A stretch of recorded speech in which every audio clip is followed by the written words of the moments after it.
Saudaraku, pintu gerbang masih terbuka.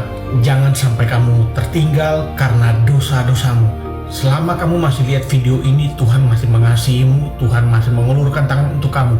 Dengar video ini baik-baik. Saudaraku, tolong dengar baik-baik. Di depan kita sekarang ada sebuah pintu.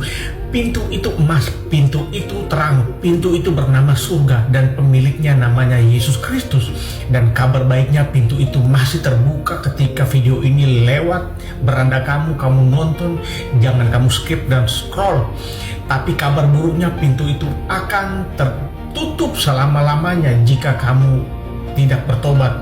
Suatu hari nanti penjaga akan menutup dan saat itu sudah tiba terlambat.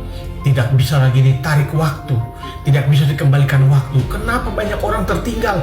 Bukan karena mereka tidak tahu jalan, bukan karena mereka tidak pernah mendengar nama pemberitaan Injil Kristus lewat TikTok, Facebook, dan lain-lain, tapi karena mereka terlalu sibuk memeluk dosa. Mereka rasa nyaman dalam dosa. Mereka masih menyimpan sakit hati dipeluk, sombong dipelihara, iri hati dipupuk, angkuh dibanggakan, dengki disembunyikan. Ini paling berat, saudaraku. Cinta dunia dikejar setiap hari, itu yang mereka lakukan. Hidup suam-suam kuku, ke gereja iya, tapi hati jauh daripada Kristus. Saudaraku, dosa itu seperti rantai. Sekali kamu genggam, dia akan mengikat kakimu, dan saat trompet nafiri berbunyi, kamu akan berlari ke pintu itu, tapi kakimu tertahan karena sudah dirantai dengan dosa-dosa ini. Bayangkan kamu lihat orang-orang masuk, ada yang menangis bahagia sukacita. Kamu lari menyusul, kamu ketok pintunya tertutup. Lalu dari dalam terdengar suara, "Aku tidak mengenal engkau, pembuat kejahatan." Betapa ngeri, saudaraku. Betapa mengerinya itu.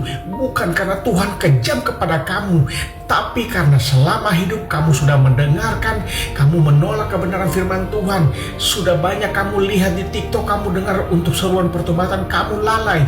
Selama hidup kamu bilang nanti saja bertobat, nanti saja kalau sudah tua, nanti saja kalau sudah kaya, nanti saja kalau sudah tidak enak lagi baru berbuat dosa, baru bertobat. Dan ini nanti itu tidak akan pernah datang lagi.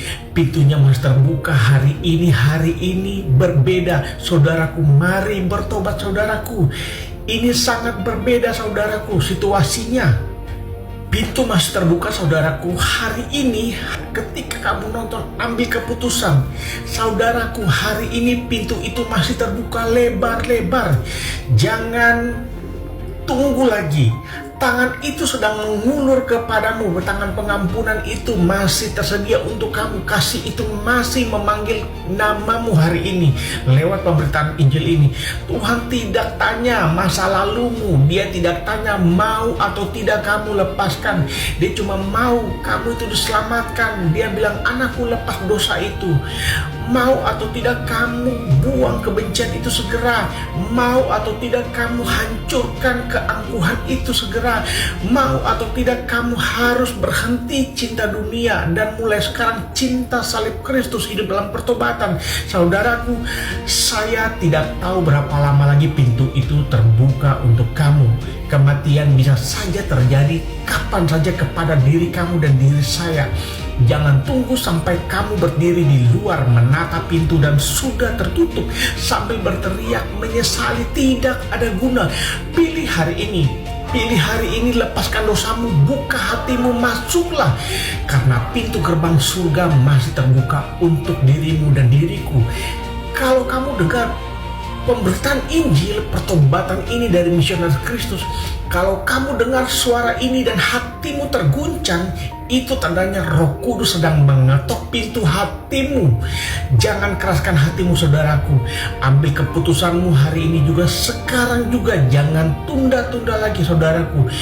Kamu masih memiliki kesempatan hari ini. Karena ingat, bisa saja hari ini habis kamu dengar, Tuhan panggil kamu. Kapan saja itu bisa terjadi. Mumpung kamu masih bernapas, tolong ambil sikap, integritas keputusan, buang semua dosa dan mulai hidup dalam pertobatan. Shalom.